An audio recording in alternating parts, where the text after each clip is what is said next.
Miguel, please go ahead. Yes. Hi, Edge. Hi, Joel. Hi. Good afternoon. I want question to you. What do you think about the Mexican talent in WWE and this is it.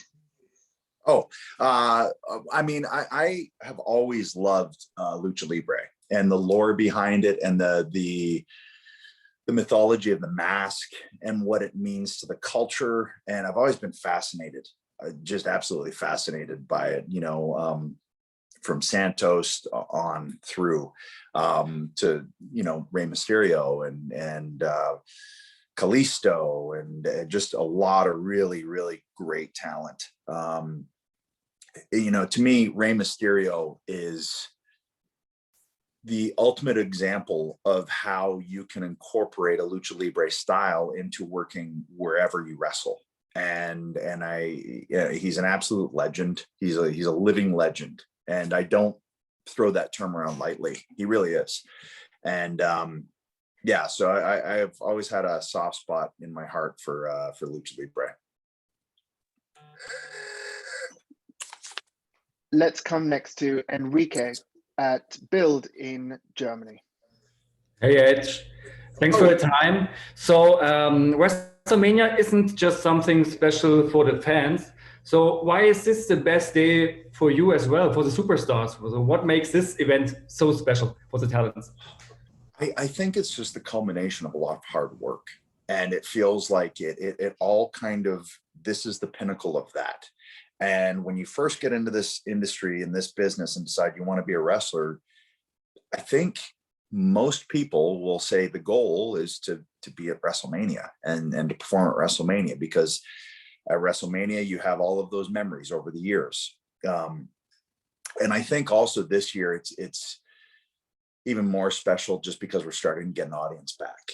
And I think that it's just massive to this form of entertainment, because what we do is so based on crowd reaction, is so based on that give and take, and that, you know, we feed off of that energy, and the more energy we give, usually the more we get back. And that's an amazing relationship that has been missing, and I can't wait. And I don't think it's fully going to be real to me until I hear that crowd and I'm standing in the ring going, right, this is happening.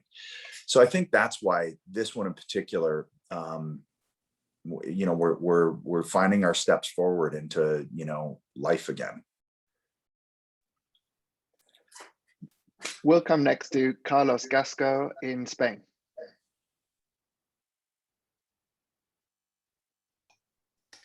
Hi, Edge. Thank you for being here with us today. Hey, Carlos. And also my question is about, like Enrico says before, this is your first match with a live audience after 10 years in WrestleMania. How do you feel about it? Excited, but I don't know if it's fully done on me yet. I you know, even checking into the hotel yesterday and talking with fans and kind of just getting some anticipation for this. And I'm really just trying to savor every moment of it and soak in every moment of it, because this was taken away for a long time. And to have it back and to be in this position, it's very surreal.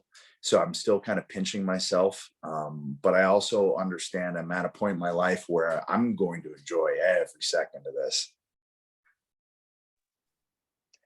We're coming next to Australia, and we'll come to Nims at SEN Radio. Good morning, Edge. How you going? Good morning. How's it going? Going absolutely fantastic. It is absolutely great to see you back. Now, a lot of the questions have been covered, but one thing that hasn't been is, I remember one of my biggest memories of you is from when I was back in high school.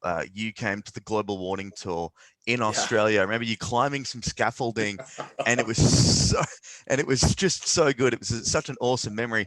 But trips for the WWE to come overseas seems like it's a world away. How much are you missing visiting fans overseas, like Australia or just outside North America?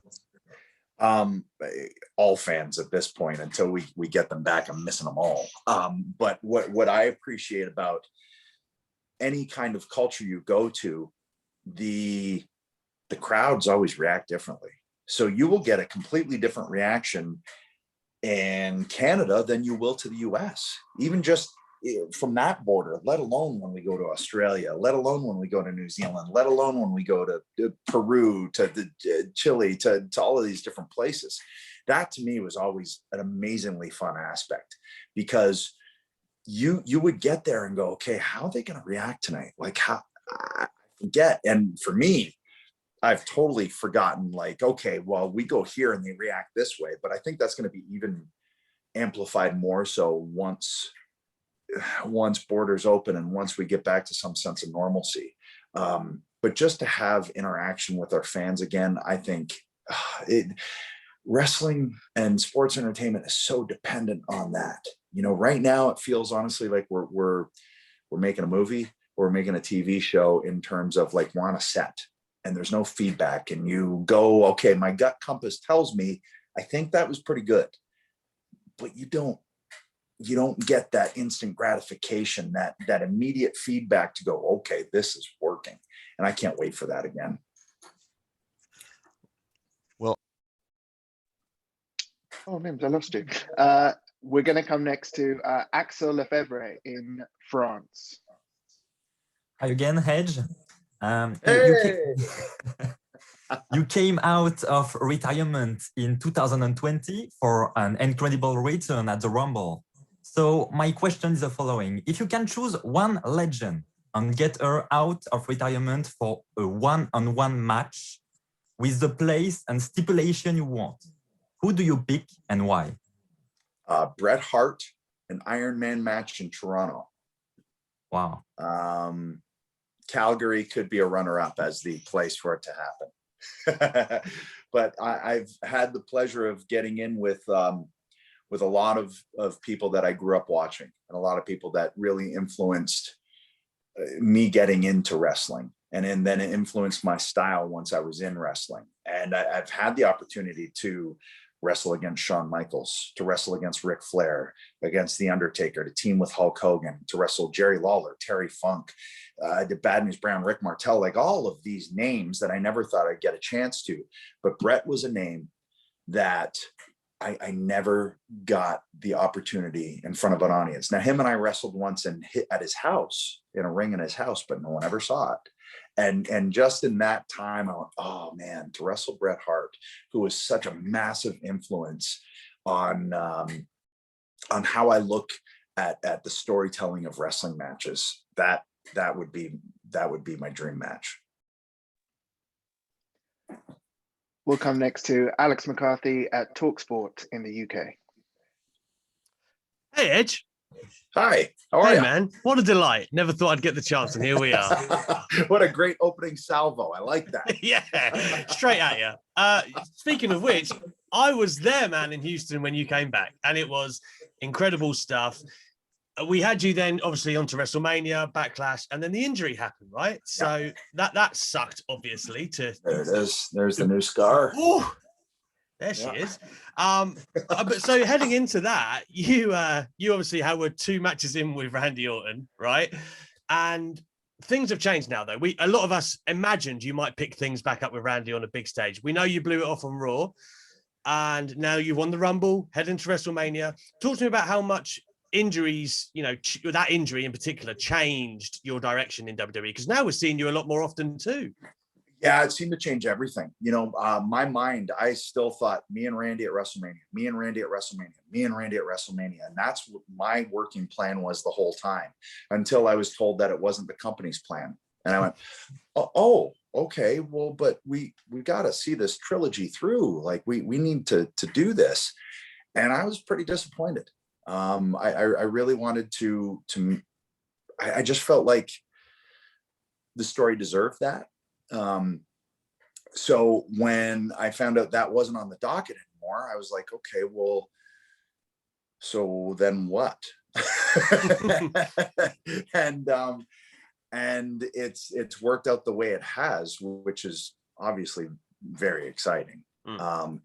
And honestly, I mean, look, I go from thinking I'm wrestling Randy Orton at WrestleMania, which is a dream, to wrestling Roman Reigns and Daniel Bryan at WrestleMania for the Universal title. I mean, that's a dream too, you know. And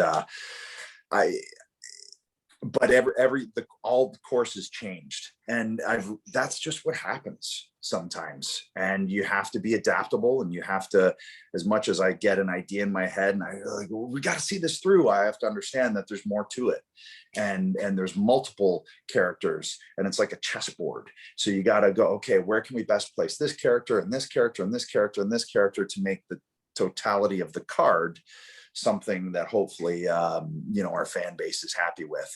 So a lot changed. It did, and a lot of it was timing, and a lot of it was you know, I came back, and the Rumble takes place 11 years to the day from the last time I won the Rumble, and then the second night of Mania is 10 years to the day from when I announced my retirement. Like, you can't write that stuff. So when you see that, you go, I guess that's the direction we got to go, right? Because that only happens once. You only get this opportunity to tell this story once.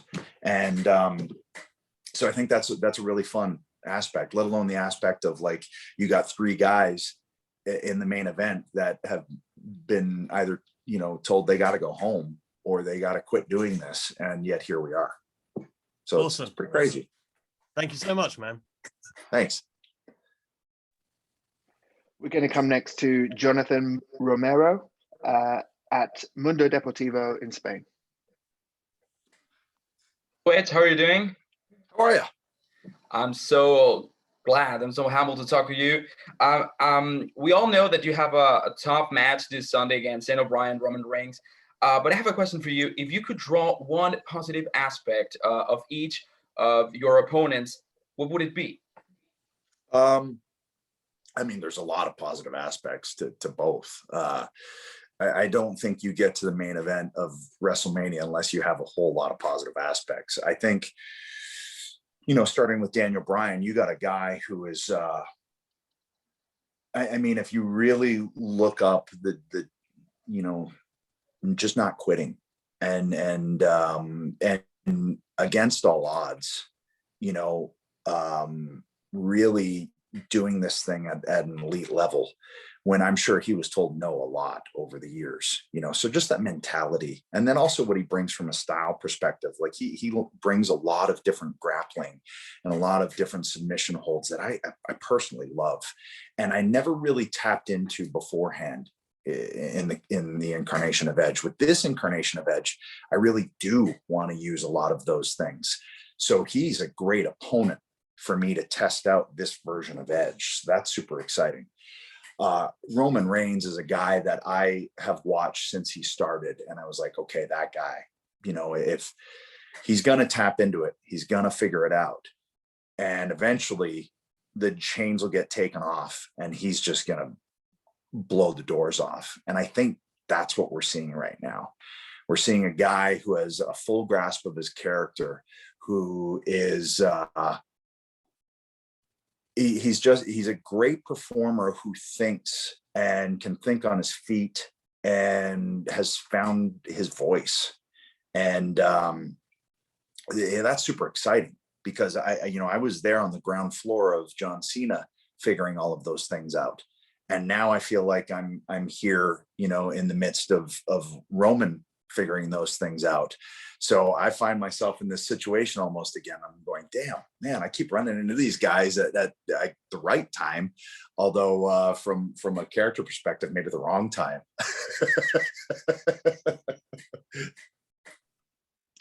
We'll come next to Julio Estrada at La República in Peru.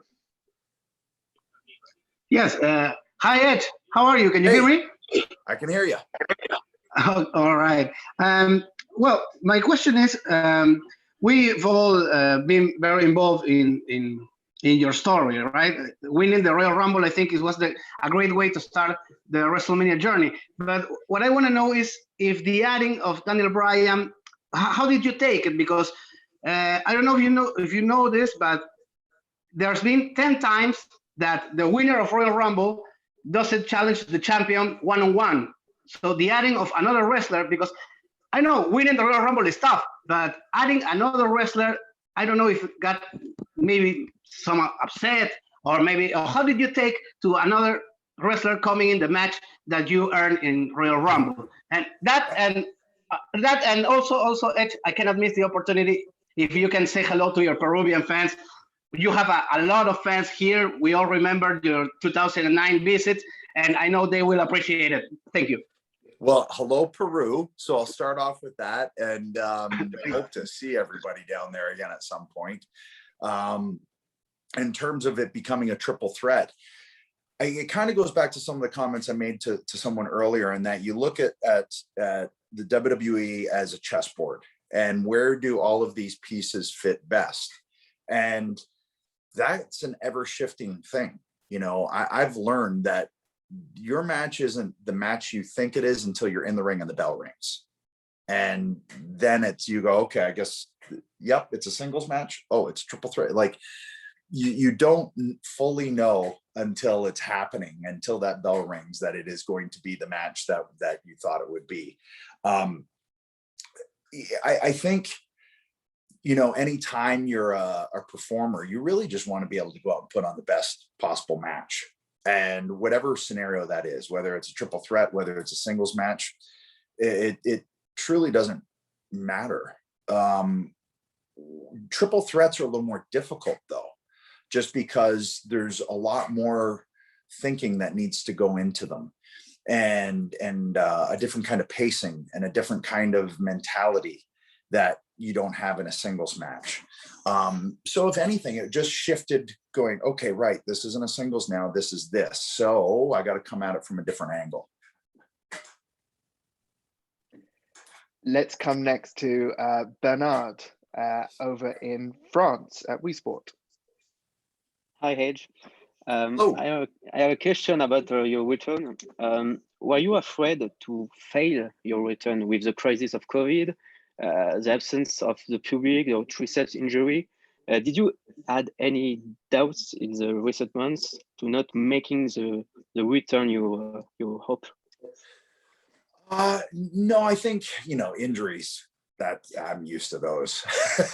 So those don't really affect me anymore. More than anything, it was, without an audience, is this still going to be fun? And it hasn't been entirely fun, I will admit. And I think to a person on the roster, they would tell you the same thing. You guys make it more fun.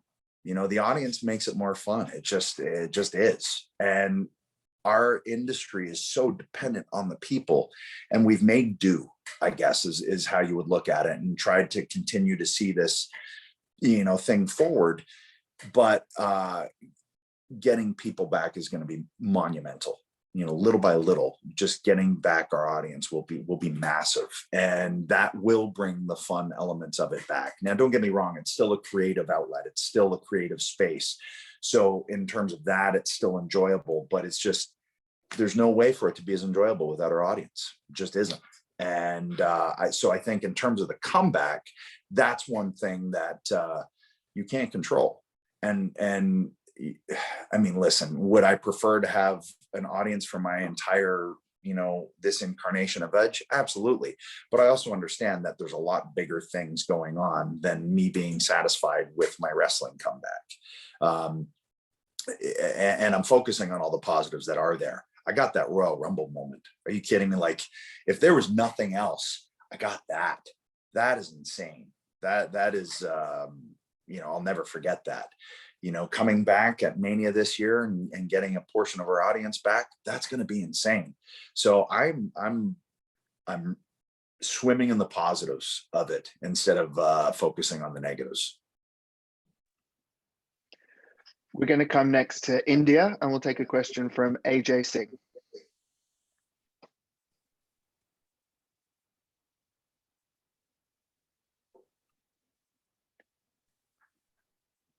AJ, I'm sorry. I thought I was muted and I was talking like an idiot. I'm so sorry. All right, Edge. First of all, it's an absolute honor to be able to talk to you today. Thank you so much for being here. Thanks for having me. Absolutely. So the last time, Edge, you competed in a triple threat match at WrestleMania was about 12 years ago at WrestleMania 25 when you fought John Cena and The Big Show. Now, 12 years later, you're once again going to be fighting in a triple threat match, but this time against Roman Reigns and Daniel Bryan. So can you tell us how different do you feel heading into this match as compared to WrestleMania 25 in 2009? Do you feel any more confident this year? I don't really remember 2009 that much, honestly, except the aspect of John picking us both up on his shoulders. But that year was just a blur of busyness. I think this one's so much different just because of all of the worldwide events that we've all been going through. So I think in that regard, it makes it feel more special that we're going to have some audience and be able to feed off of that energy again. That's just going to feel really good. In terms of differences, I don't know, triple threats are just kind of different beasts. But then on top of triple threats being different, any talent you throw in there makes it a completely different triple threat match. So if you look at the different opponents, you have Daniel Bryan and Big Show, who could not be any more polar opposite. And you have Roman and Reigns and John Cena, who you could say have similarities in terms of where they are in terms of importance to the industry, but they're entirely different characters. So it's a different mountain to tackle entirely, but it's an exciting one. You know, it's a fun one. Styles make matches. What will be interesting about this one is you have 3 really different styles, and how's that going to shake out in the match? I don't know. I honestly don't know. We're coming next to Ricardo in Medio Tiempo.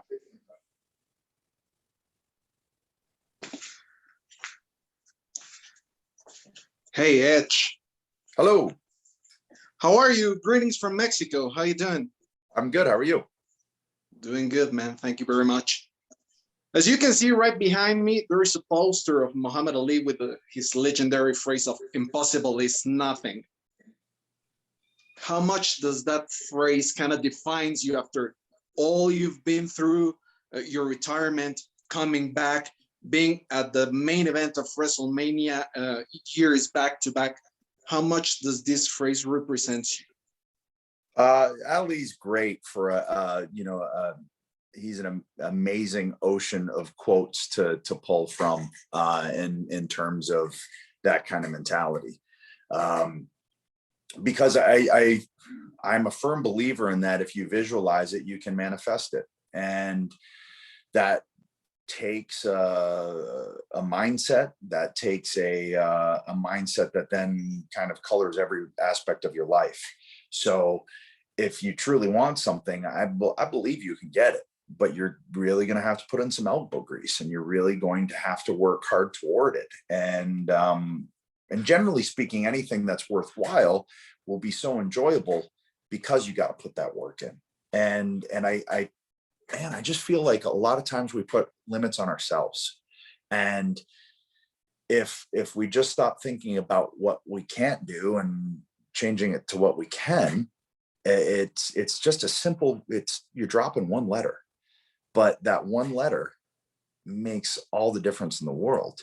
You know, since I've come back, I've had people reach out on social media platforms and tell me that for whatever reason, my story inspired them, and they were 380 pounds and now they're 290, or they were 400 pounds and now they're 320. And it's just, they just started walking. They just started moving and just got going. Because I think a lot of times, especially now throughout a pandemic, it's very easy with depression and no outlets and not a lot of social interaction to just get down. And I really think by just moving and just getting out and lubing the joints and motion is lotion and all the endorphins and all that good stuff starts moving around and you start feeling better. So yeah, I think that's Ali's right. We're going to come next to Scotland, and we'll take a question from Gary Cassidy. Hi, Edge. Pleasure to talk to you, and thank you so much for taking the time. How you doing? Not too bad, thank you. So I wanted to ask, you mentioned a lot about the dynamics of a triple threat match, and sometimes, you know, the storytelling leading up to it can be a little bit clunky. You guys have absolutely smashed it with the storytelling on the screen, but actually what seems to be overlooked a bit is the storytelling off the screen. We've got 3 guys in the main event of WrestleMania who at one point not too long ago we thought might never wrestle again, obviously for some different reasons. I want to ask, when did you find out that Daniel Bryan would be added? And have you guys, you know, the 3 of you, spoken about the significance of your respective journeys and how it's all culminating on the grandest stage of them all in the main event of WrestleMania? Well, I think in the build to Fastlane is when we, you know, we were told it was going to change to a triple threat. The 3 of us have not talked about it. I think it's an unspoken thing that we all know, obviously. And what's strange about it is our stories, our journeys, the journey of Adam, Brian, and Joe doesn't help further the narrative. And it doesn't help paint one guy as the villain and one guy as the hero. And, you know, so it can muddy those waters.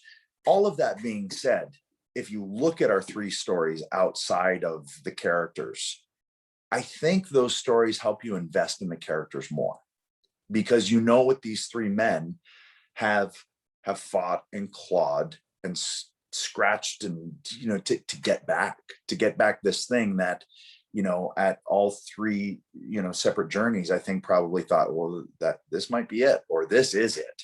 I know for me, I thought this was it, so I can't speak for them, but I was done and I was told I had no choice. So to have 3 guys in a position to be able to main event, having those stories, I like to think that helps you invest in the characters even more. So it's this underlying thing underneath it all that is actually kind of bigger than it all, which doesn't make a lot of sense, but in my mind does.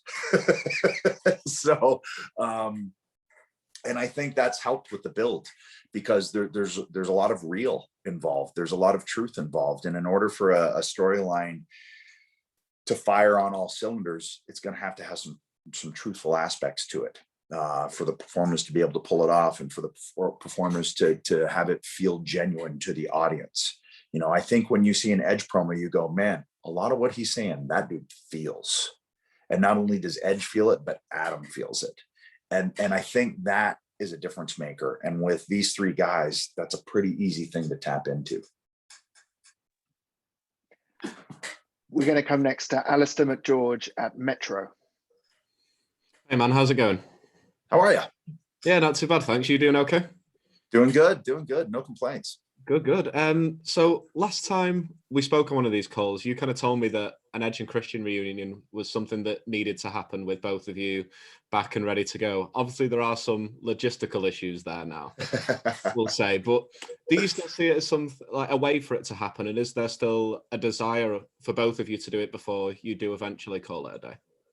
And I would love to be able to, whether it's as a team or whether it's just one-on-one match, it would be amazing, especially where we're both at in terms of our the way we approach the storytelling of a match now. I feel like we are really on the same page.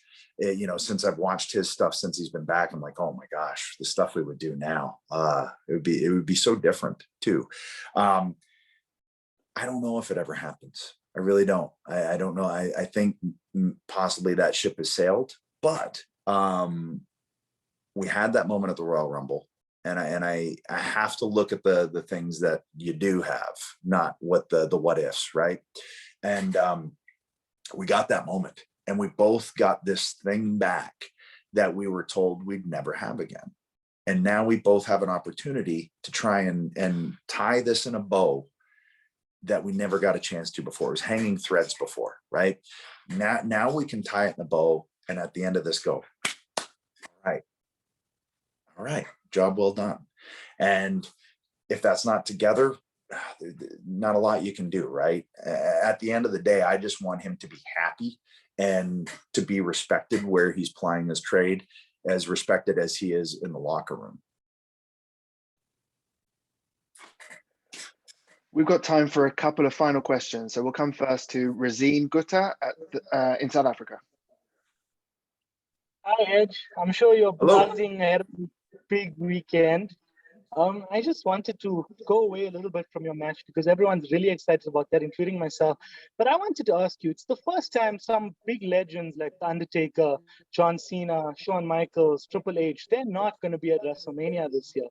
I want to know, how do you feel about that? Like, these part-timers are not going to be there, but it gives a big chance to the main roster and the guys who put in a shift week in, week out. What's your thoughts on this whole thing? Advantages, disadvantages, and perhaps one day down the line in a few years when you don't make appearances every week like you've been doing now, you might be in that place as well. You know, I think this is a large segment of our fan base always says, you know, oh, part-timers clog up. Well, they aren't this year, but then you'll get people complaining that they aren't there. You can't please everybody, right? It's just the nature of the beast. But I do think it's a great opportunity for a lot of talent to really get a chance to step up, and that's exciting. You know, as a talent personally, before, I was always excited when those guys came back. You know, as a, for instance, let's say WrestleMania 18 was in Toronto, right? Hogan Rock, are you kidding me? I'm excited about that because I'm a fan. And to me, with those guys back, that's more eyeballs. And if I'm not on the show, then I just got to do more to get on the show. So I always took that responsibility on myself. But this year, I mean, there's no, the chains are off. So I think it's a fun opportunity to see a Cesaro get the kind of chance he's getting. To see, you know, Matt Riddle and Sheamus, to see Bobby Lashley after all of these years get an opportunity to walk into this as WWE champion at 41, 43, however old, like that, it's incredible. And to still look the way he does, I hate him. But so it's and then you got Sasha and Bianca who are breaking boundaries, and there's a lot of really exciting, fun elements. And it almost feels like, I don't want to say a rebuilding phase, but it almost feels like, okay, here's this group and we're moving forward now. And somehow, for whatever reason, my old butt from a previous generation is in on this ride too. And that's super exciting because I want to be on this ride with everybody, you know, and that's why I am showing up every week. And that's why I'm doing the same schedule as everybody else right now. Because if I'm asked to be in this position, that's what it entails. And at the end of the day, I love doing this. So I just think it's super fun. It's an exciting one for multiple reasons. Hey, we got people back, you know, whatever portion of an audience, but there's some audience, and that's super exciting. But if you look at it, I think years from now, you'll be able to, with hindsight, go, that was a bit of a changing of the guard. You know, even though there's a lot of names that have been around for years that are on the show, like you said, it's the first time that a lot of those other names aren't on it. And I'm a name that's on it that wasn't around for 9 years. So, you know, I'm almost like I don't know what category I fall into now. Let's come to the UK and take a question from Matty Paddock. Hello, Edge. Hello. Hi. You've spoken about it a couple of times, touched on it with regards to the creative direction, kind of over the last couple of years since you considered coming back and since you did arrive. How important is it for you to have some involvement and some say on your own creative? Because you've been very honest before in saying that your in-ring years, I guess, are limited now. You kind of have a set time. So what involvement do you have in that, and how important is that to you if there is some there? I think I just want to make sure that we bleed this stone as much as we can and get as much out of it as we can. You know what I mean?